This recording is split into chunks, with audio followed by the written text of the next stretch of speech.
कर्जत जामखेड मतदारसंघ सध्या जरा जास्तच चर्चेत आहे। एकीकडे राजकीय कुरघोड्यांनी हा मतदारसंघ गाजत असताना काही धक्कादायक घटनांनी मतदारसंघाची राज्यभर चर्चा सुरू आहे। आता याच जामखेड तालुक्यातून एक मन विचलित करणारी घटना समोर आली आहे। जामखेड तालुक्यातील अरणगाव येथे पोटच्या पोरानेच बापाचा निर्घृण खून करण्याचा प्रकार घडलाय।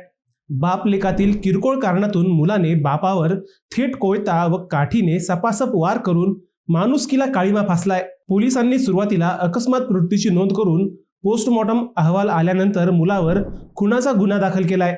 संशयित आरोपीला अटकही झाली आहे। किरकोळ कारणातून घडलेलं हे हत्याकांड सध्या राज्यभर गाजतंय।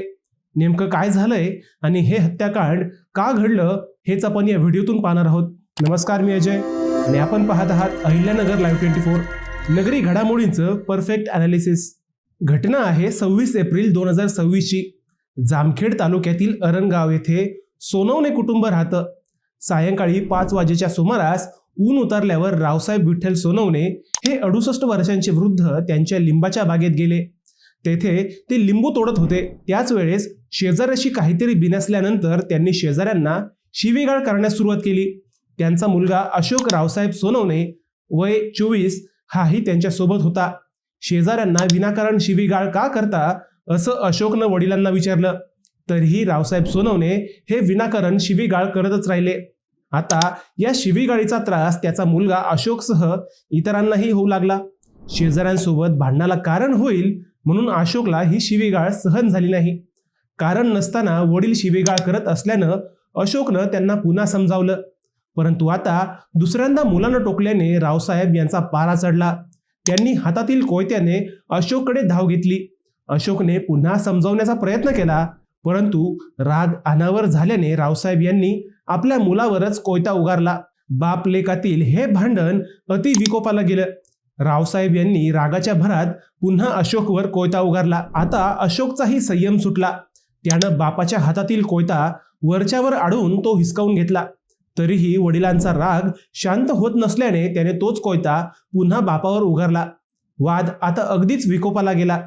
त्यानंतर रागाच्या भरात अशोकने शेजारी पडलेली काठी उचलली व त्याच काठीने व कोयत्याने बापावर सपासप वार केले। रावसाहेब हे वयोवृद्ध असल्याने मुलाच्या ताकदीपुढे त्यांचे काहीच चालले नाही।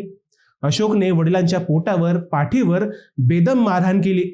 हीच मारहाण जिव्हारी लागल्याने रावसाहेब यांचा तोल गेला आणि ते जमिनीवर कोसळले। काही क्षणात ते बेशुद्ध झाले। वडील बेशुद्ध झाल्याने व काहीच हालचाल करत नसल्याने अशोकही राग शांत झाल्यावर घाबरला। त्यानंतर जखमी रावसाहेब यांना तातडीने अरणगाव येथील खासगी रुग्णालयात नेण्यात आले। प्रकृती गंभीर असल्याने त्यांना जामखेडला हलवण्याचा सल्ला डॉक्टरांनी दिला। त्यानंतर जखमी रावसाहेब यांना तातडीने जामखेड येथील सरकारी दवाखान्यात हलवण्यात आले। जामखेड ग्रामीण रुग्णालयाचे डॉक्टर गिरी यांनी रावसाहेब यांची तपासणी केली असता रावसाहेब यांचा मृत्यू दाखल करण्यापूर्वीच झाल्याचं निदान त्यांनी केलं।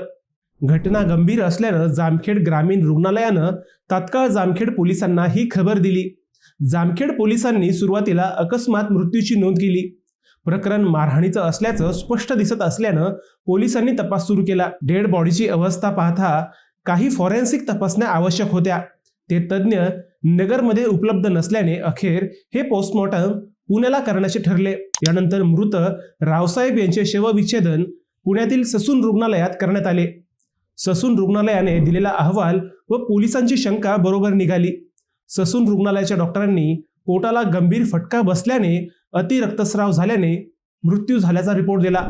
हा रिपोर्ट आल्यानंतर मंगळवारी 28 एप्रिलला police head constable Praveen Ingale यांच्या फिर्यादीवरून भारतीय दंड विधान कलम 2023 नुसार कलम 103(1) शस्त्र अधिनियम कलम 4 व 5 नुसार खुनाचा गुन्हा दाखल झाला।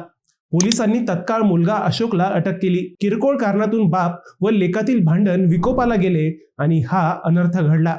या घटनेनंतर संपूर्ण जामखेड तालुक्यात खळबळ उडाली। पोलिसांनी मुलाला अटक केली असली तरी या घटनेची चर्चा मात्र अजूनही सुरू आहे। मित्रांनो, तुम्हाला हा विषय कसा वाटला हे आम्हाला कमेंट करून नक्की कळवा। शिवाय व्हिडिओ आवडला असेल तर चॅनलला सबस्क्राईब करून व्हिडिओला लाईक करायला विसरू नका। पुन्हा भेटूयात नव्या विषयावर। तोपर्यंत सप्रेम नमस्कार।